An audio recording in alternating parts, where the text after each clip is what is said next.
نے اپنی بیٹی کی شادی کی الحمدللہ، اس کا رشتہ آیا، ہم نے اس کی شادی کی. میرا داماد بھی ڈیف ہے لیکن میرا بیٹا، داماد اور بیٹی ماشاءاللہ دونوں گریجویٹ ہیں، اور میری بیٹی کلاس 1 سے پوزیشن ہولڈر رہی ہے گریجویشن تک.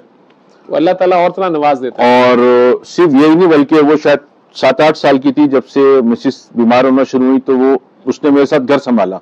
میں ڈاکٹر صاحب الفاظ نہیں میرے پاس بیان کرنے کے لیے کہ اگر کوئی کسی کی بیٹی کو اپنی بہو بناتا ہے تو خدا کے واسطے تھوڑا صبر اور تحمل کا مظاہرہ کرے، ورنہ میں نے بہت اذیت سہی اس میں، لیکن اب الحمدللہ بہت بہتر ہے.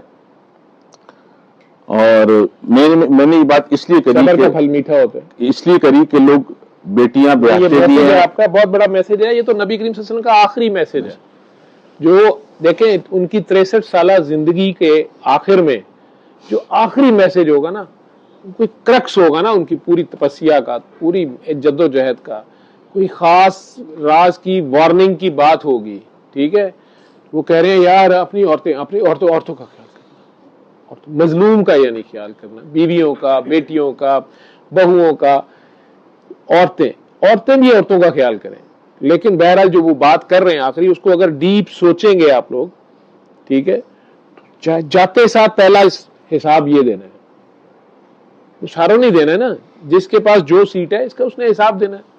یہ میں پریشان ہو رہا ہوتا ہوں، یہ جو نیچے بیٹھے ہوتے ہیں مجھے پتا نیچے بیٹھنا بہت مشکل ہے، کمر میرے درد شروع ہو جاتی، میں تو اوپر بیٹھ